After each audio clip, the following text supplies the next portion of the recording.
Hi everyone, welcome. This is Dalise. Welcome to my channel. You may know me as Stamprgrl. I'm here for Kendra's card challenge number 20. And as promised, this is hashtag sketch twist. I'm going to start doing some sketch twist from different sketches from KCC 20 throughout this quarter. I really hope that you enjoy them. If you do, just let me know. So I'll keep adding more and more. I am doing sketch number 13, sketch twist, and I loved the sketch after it was all done and said. So here, I saw the sketch and I was a little bit apprehensive because I was like, oh my God, what am I going to do in the top right? What am I going to do in the bottom, in the bottom right and in the top left? So that was very open to interpretation.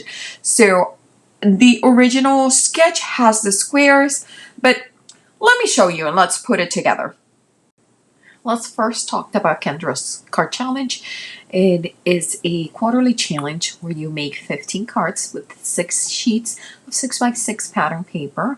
This one, the KCC 20, goes from October 1st to December 31st. There's tons of prizes to be won. So these are our 15 sketches this time around. You can submit once per month.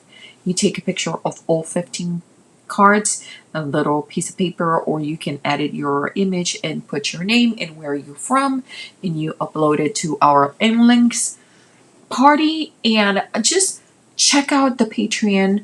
It's all the information is there. If you have any questions, please do take your time and watch and listen the introduction video that Kendra puts together. She goes step by step of everything that you need to do to be able to enter and how to use the sketches. Well, like I said, I'm going to be using sketch number 13. Oh, before I forget, squirrel, just make sure that you check out my other video. It is the hop video. It is the giveaway hop.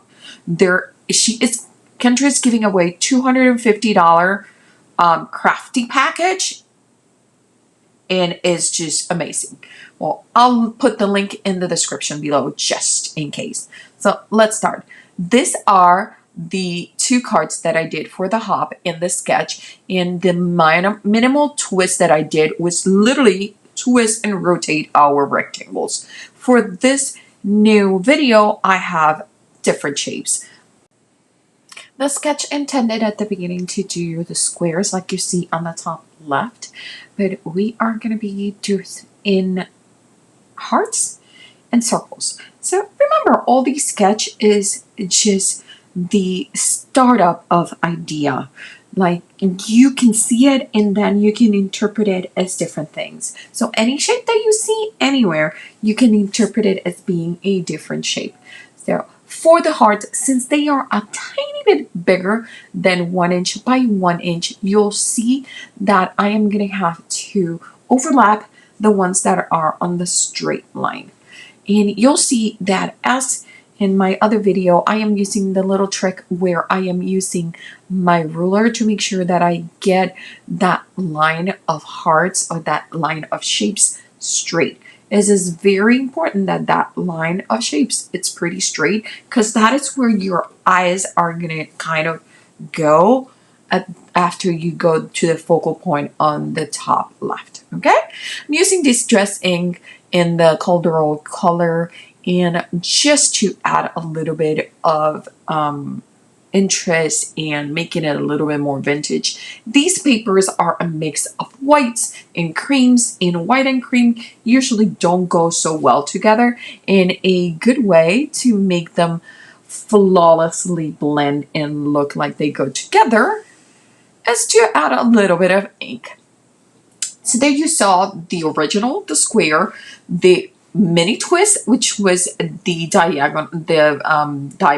Then we did just the hearts, and now we're doing exactly the same process with the hearts.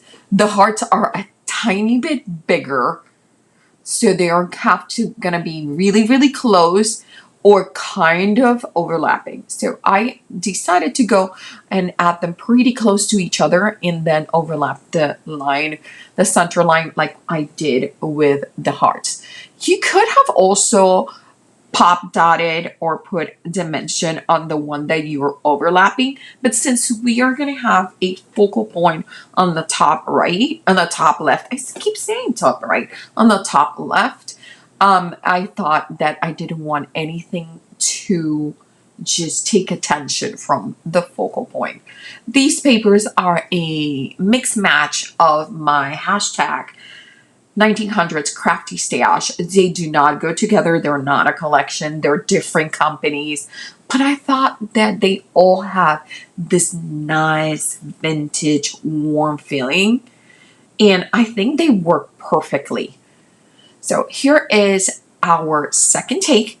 Just a variation and a twist. I did ended up doing embossing, white embossing with my Versamark. My Versamark is kind of fancy. It's the Dazzle in champagne color. It's the same thing. Use whatever embossing ink you have. And I'm using my Brutus Monroe Alabaster White. I just love that. It's just bright white and I really like it. And it melts really nicely. So I am going to do a little bit of embossing on these. Just simple embossing. Here you see all that, even though I use my static tool, I did hold it with my finger. So the grease, the oil on my hands just transferred to the paper. So, but don't worry about it. I end up, there's a little smudge of embossing powder on that second one that I did not, that I ended up transferring with my tweezers. I end up putting a little embellishment. You know, that is the crafty way. So, my embossing tool from the 1900s decided to die on me. So, this is the last that she was able to do in her lifetime. I might open it up together because I know it's just some cables that are loose because I kind of can wiggle the cable and make it work. Make sure that if you, like, I'm not telling you to do this. If you know, I am a computer engineer and with computer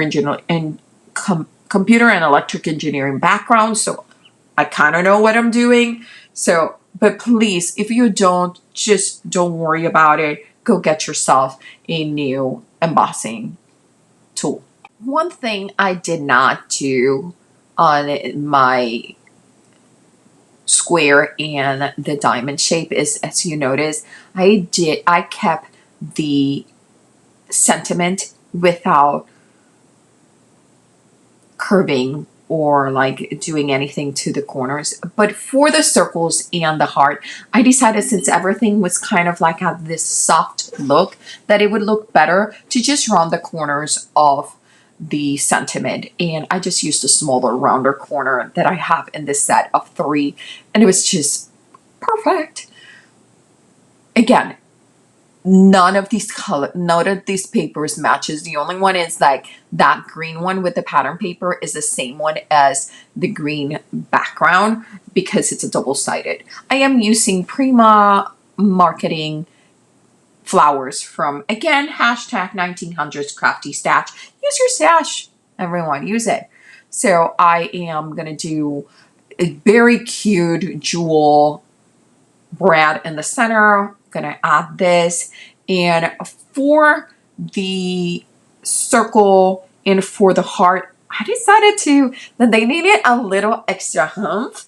So I brought out my sewing machine and went to town.